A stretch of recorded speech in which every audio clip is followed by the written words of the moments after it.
Good morning, lunatics, and welcome to Morning Java. More of a somber morning Java for a lot of people, but it is still brought to you by the Get Go Cafe and Market, where, Chris, you can still enjoy good food. I'm still going to enjoy a mozzarella sticks with marinara, Hunter, on my way home from this game, but the Penguins probably not so much enjoying their night. Well, I'm glad you can enjoy the mozzarella sticks, because I can tell you, not very funeral-like setting here tonight. Sidney Crosby just staring straight ahead at his locker after this game. Kind of a very strange game. I think this was one time you saw the Penguins seriously frustrated after a loss, and I can't say I blame them. I mean, this is a fast Carolina Hurricanes team, down in the standings, but with the speed they have, they can frustrate you. Yeah, they can. I mean, with guys like Aho and just being able to control the puck as they did through the second and third periods. But in that first period, it looked to me like the Penguins were playing against pylons for a bit of time. They were making fancy passes. It looked like they could have finished on a couple of chances, Ricola in particular.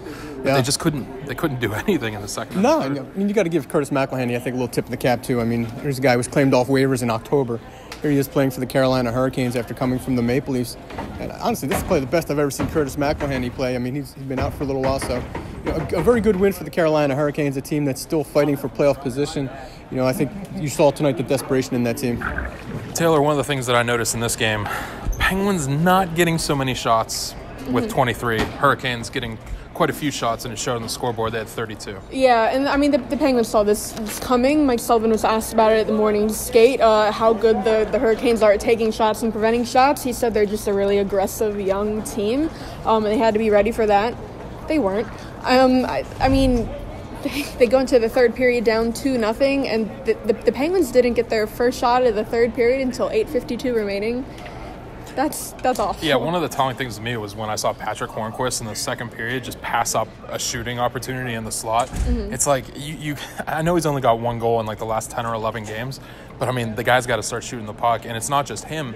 Matt Murray was talking to us after the game, and he's talking about how the Hurricanes are willing to just shoot through traffic, and he wasn't able to see that first or the second goal very much, he said, until about 10 feet right in front of him. So that's something that the Hurricanes are able to do that maybe the Penguins need to start doing a little bit more of. Yeah, and I mean, honestly, in the first period, they weren't that far apart. They were pretty even. And you look at the heat map after the first period, the Hurricanes didn't have a single high danger shot. The Penguins weren't letting them get anything in close. The Penguins had 2 high danger shots in the first period and a lot of medium danger, but yeah, they were just keeping the Hurricanes back. And then, I mean, the Hurricanes had 2 goals after the first, but and then things just fell apart from there.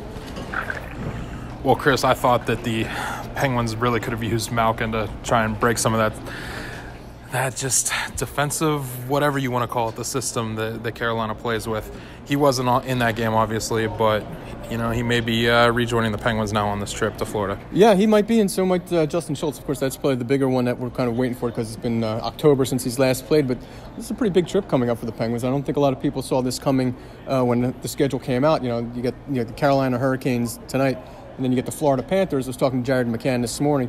He's like, hey, those guys, his former teammates, they think they're still very much alive. And that's a dangerous team that missed the playoffs last year by just 1 point, thanks to a second-half surge. Yeah, they might have just made a trade to the Penguins that got rid of a couple of guys, but they also added someone, and whether or not they flip Broussard, they're looking to still add to the team. So the Panthers definitely think that they're in it.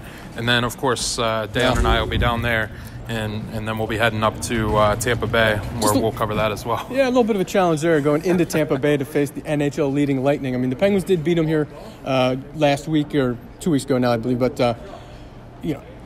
the chances of beating them twice in a season, probably not real good. Yeah, what do they say about Lightning striking twice? Yeah, well, and then after that, it doesn't get much easier, because then on Monday, suddenly they face the red-hot Philadelphia Flyers, who've won 8 in a row, and, of course, the rookie goalie, Carter Hart. So it doesn't get any easier for the Penguins here.